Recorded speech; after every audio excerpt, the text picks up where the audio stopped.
বান্দরবানের আলীকদম উপজেলার দুর্গম এলাকায় ছড়িয়ে পড়েছে হাম।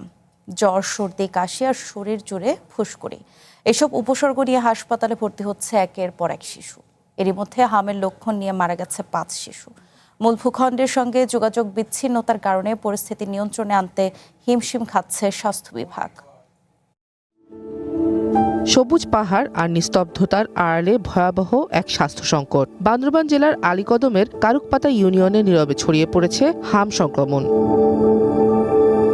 জ্বর, সর্দি, কাশি, শরীরে লাল ফুসকুড়ি, এসব উপসর্গ নিয়ে গত এক সপ্তাহে শতাধিক রোগী হাসপাতালে ভর্তি হয়েছে। এরই মধ্যে হাম উপসর্গ নিয়ে মারা গেছেন 5 শিশু। জেলার বিভিন্ন হাসপাতালে হাম উপসর্গ নিয়ে ভর্তি আছে অর্ধশতাধিক, যাদের অধিকাংশই শিশু। নির্মাণে নাম্বার 1 শাহ সিমেন্ট।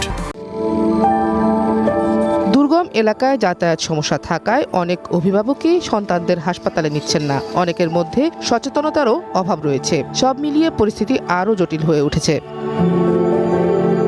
হাম নিয়ন্ত্রণে আলীকদম স্বাস্থ্য কমপ্লেক্সের একাধিক মেডিকেল টিম সহ সেনাবাহিনীর সদস্যরাও কাজ করছে কারুকপাতা এলাকায়। বাড়ি বাড়ি গিয়ে শনাক্ত করা হচ্ছে আক্রান্ত শিশুদের।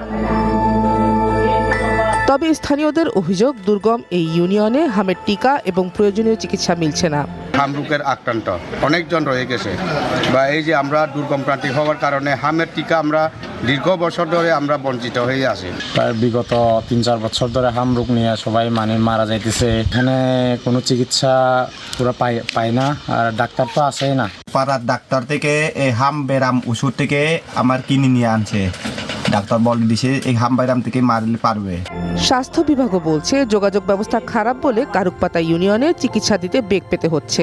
আসলে ওখানে আলীকদমের মূল হচ্ছে দুর্গমতা। আমরা দুর্গমতার কারণেই আমরা ওখান থেকে আমাদেরকে আসলে রিচ করতে অনেক কষ্ট হয়ে যাচ্ছে।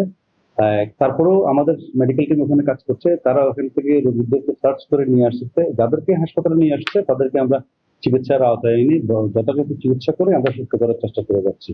স্বাস্থ্য বিভাগের তথ্য মতে গত কয়েক সপ্তাহে আলীকদমে হামের লক্ষণ নিয়ে ভর্তি হওয়া অর্ধশতাধিক রোগী সুস্থ হয়ে বাড়ি ফিরেছেন।